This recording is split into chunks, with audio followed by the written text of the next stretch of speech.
Hello friends, in this video we will configure untag mode in GPON OLT. So let's log into the web page using default credentials. Let's now create a new line profile. Enter profile name, profile ID, configure the T count, and finally configure the jam port. Let's now configure the auto discovery and auto binding. Click on management and then on setting. Set discovery enabled, authentication type to auto, select line profile and service profile, then click apply.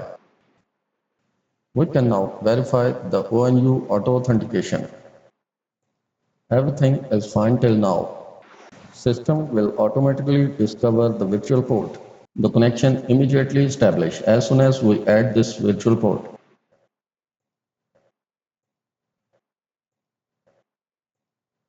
Deleting it will cause the connection lost immediately.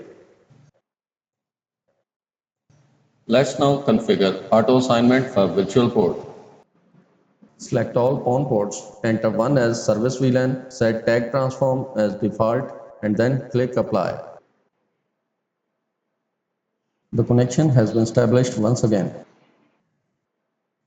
That's all. Thanks for watching.